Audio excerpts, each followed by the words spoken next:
How are we going, guys? And welcome to day 6 nutrition lesson. So today I'm going to talk to you about how we make fat loss and a calorie deficit more manageable and, more importantly, more sustainable. If it's not sustainable, you ain't keeping it going.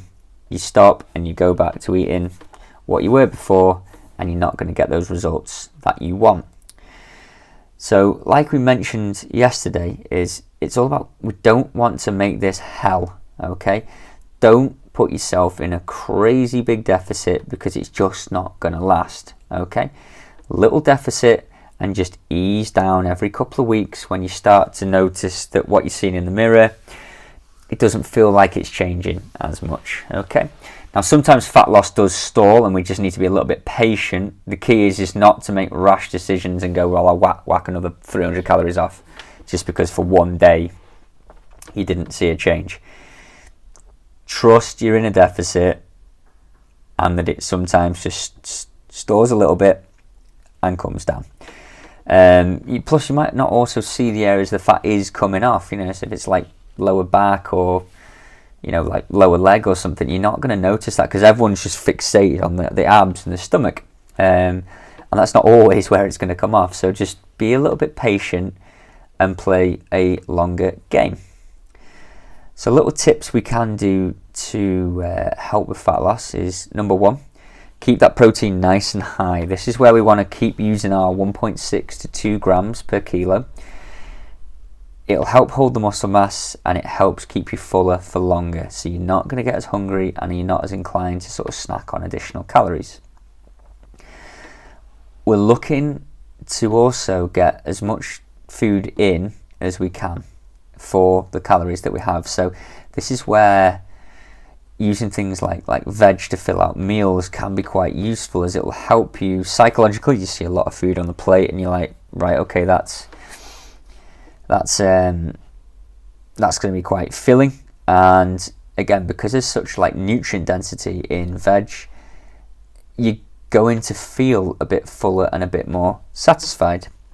Another one is to keep yourself hydrated. Just again, sometimes thirst can feel like hunger and you'll naturally just grab a chocolate bar because you think you're hungry. All it would have taken is just a little bit of water and you would have sort of leveled out a little bit.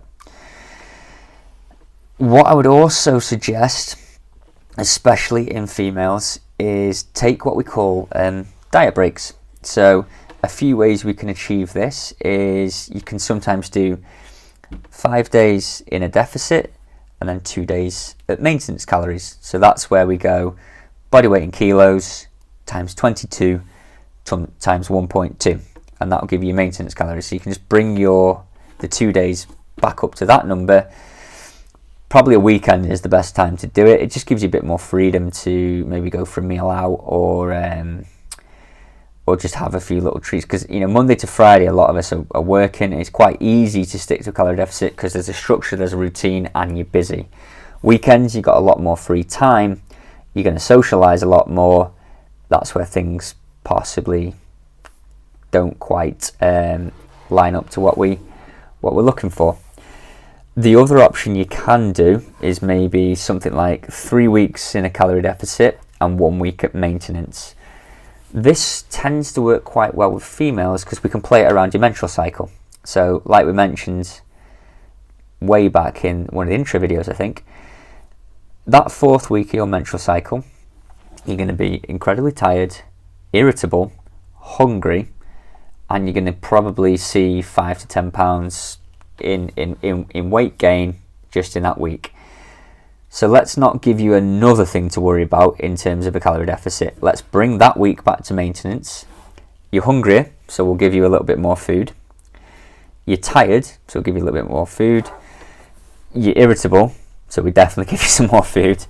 And it just means, because it's planned in and you knew you were meant to be eating to maintenance and not in a deficit, you don't beat yourself up for eating a little bit more because it was always the plan, and we help you sort of psychologically manage that 4th week a lot better. All right. Another important thing I think when it comes to managing fat loss is remember that some days it all just goes to shit and we have a takeout or something to that effect. Don't worry if that does happen. Like, it's one day and it's one meal.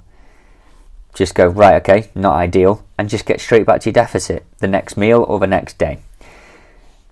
Don't dwell on it, because ultimately there's 52 weeks in a year. One day does naff all to that. You know, you're not going to hurt your fat loss progress by having one takeout. If you're having takeout every night, then different story. But if you have that one weekend where you just think, oh, sod it, don't beat yourself up about it.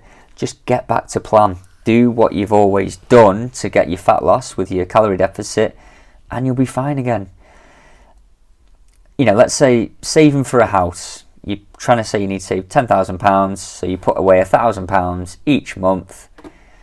1 month, dishwasher breaks or something, so that's 400 quid to replace. You can only put £600 away.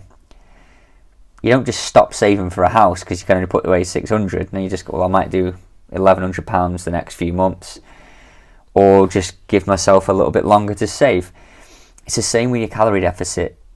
Right, you have a bad day and your calories are a bit higher than you wanted them to be. Just return to plan. It just means that maybe for that week you haven't quite got as much of a deficit as you necessarily wanted. Just crack on. Don't dwell on it and don't beat yourself up about it.